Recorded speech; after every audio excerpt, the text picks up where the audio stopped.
Okay guys, you remember my table saw, the ToolStar 1010 4D table saw, 10 inch, 5/8 arbor.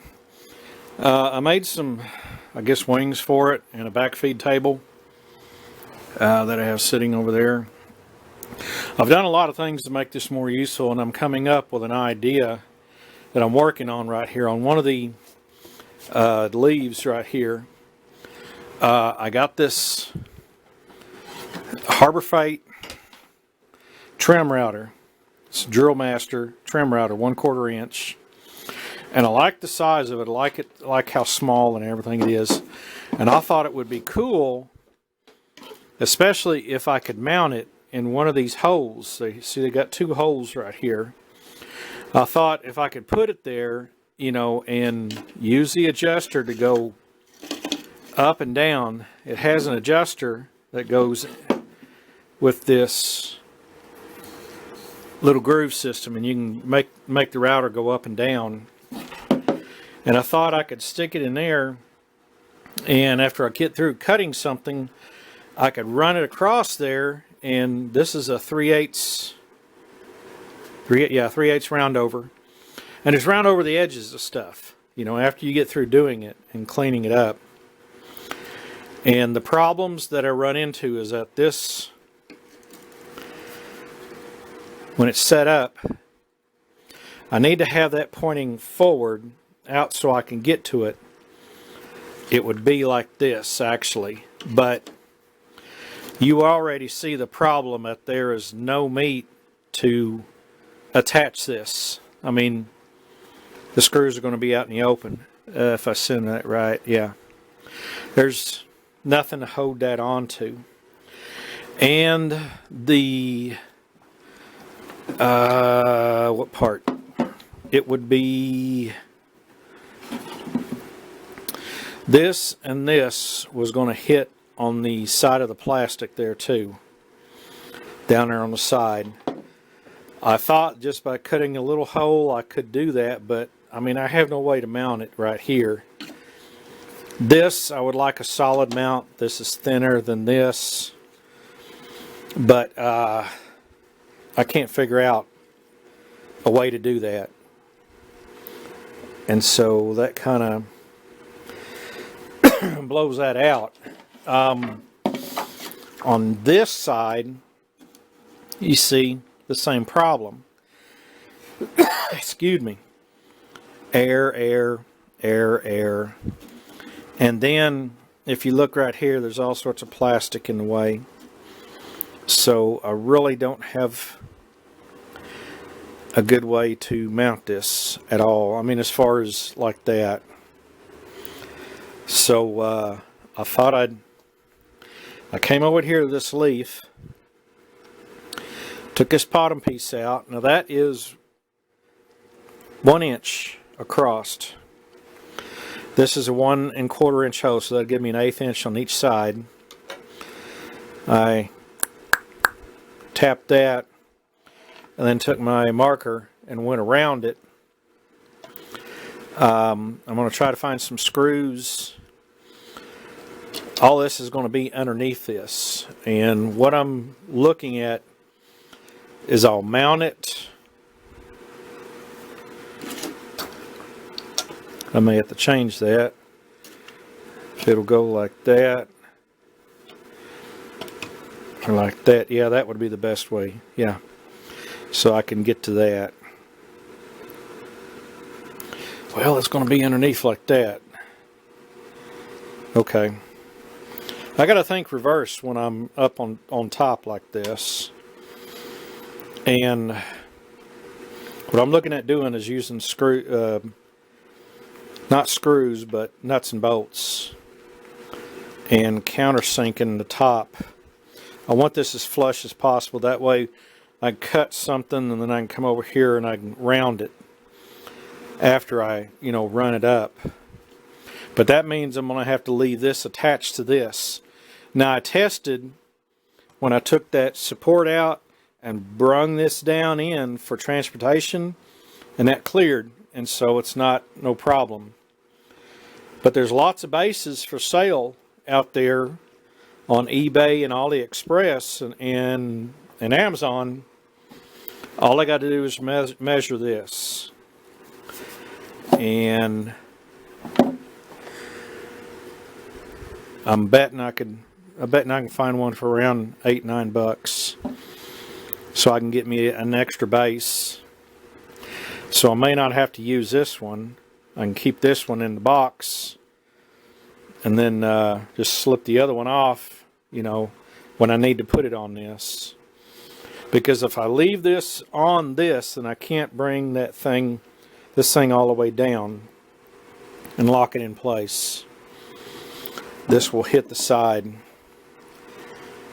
And so if I take this out and put it in this box, it'll be okay. So let me do some more fabricating and see what I can come up with. Okay. I found some recessed head stainless steel, what's that, 1.25 inches. Longer than I need, but it's what I had in my stash. I countersunk with a tool like that, and I was trying and using the drill to bring them in and out, make sure I want them heads to get below the level. You know, that way when I run the piece up there, none of this is going to lift it up and give a false cut. I also found some lock nuts, nylock, to go with that. So let me see if I can put it together. Okay, as you can tell from the offset, I originally mounted it. I got two holding it in now, and the two screws over there. I had it sitting the wrong way, and so I had this offset in the wrong direction, kind of like that. So I'd take it back apart, redo all this. There's two pieces to the bottom. That's the bottom piece, and I'm going to take that off to get some clearance out of this thing so I could get up as high as possible. Let me grab my flashlight. Nope, that ain't gonna work. That ain't gonna work. There we go. And you can see I got the strut not far from the middle, and so that piece is like that. So the adjuster had to be on the other side. So I got the two pieces on it. It's sturdy. Let me test it or put it in, and then get another video going. Well, folks, look at that. I actually brung it down a little bit. Now, what I'm wanting, yeah, I'm gonna have to bring that. All I gotta do is loosen that and watch that thing go up and down. Yep, let me loosen it some more. And watch it. See it? I can make it go up and down. But what I need to do is that edge needs to go to the below the edge of that. So a hair bit more right there. And I'll tighten it down. I hope y'all can see that. Didn't have my flashlight out. But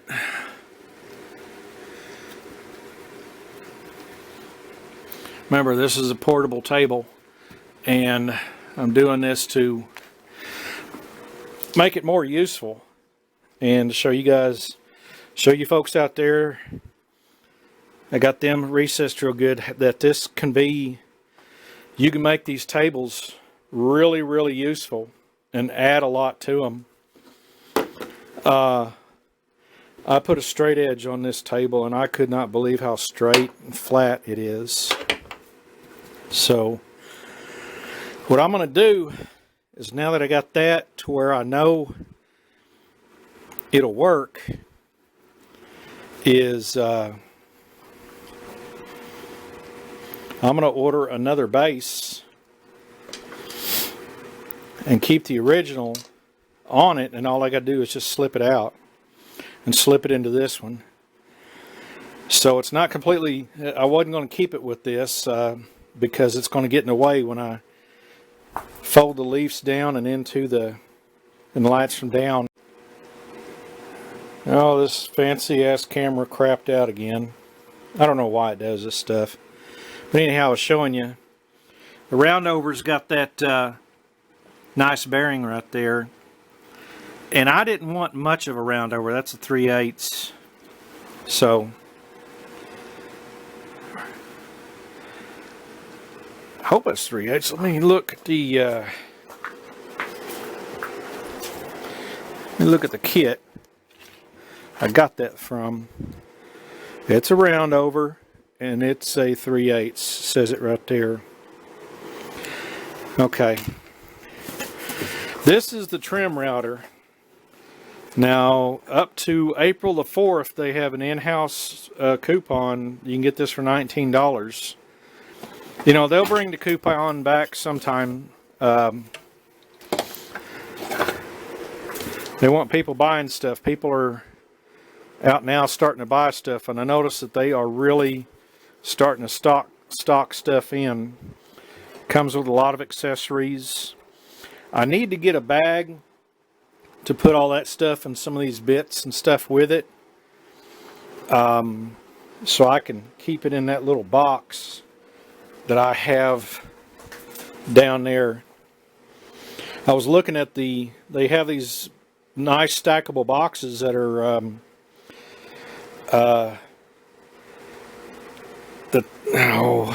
Bayer, I think's the name of it, at the Harbor Freight, and they have more room than that one. That is old, and I think it's kind of fragile, so I may get one of them other boxes.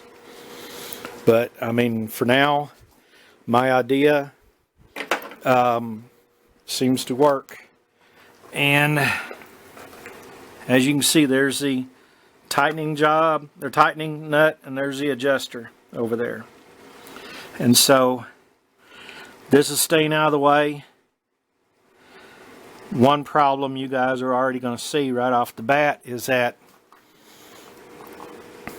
there's no place for the dust to go. So that will be a problem right there, right off the bat. But like I said, I was making this setup to be more useful, and I accomplished that. So guys, I'm just throwing stuff out there to help y'all out. This is to help me out too. But anyhow, appreciate you watching, and I hope this helps somebody out. So y'all have a good one, and we'll see you on the next video.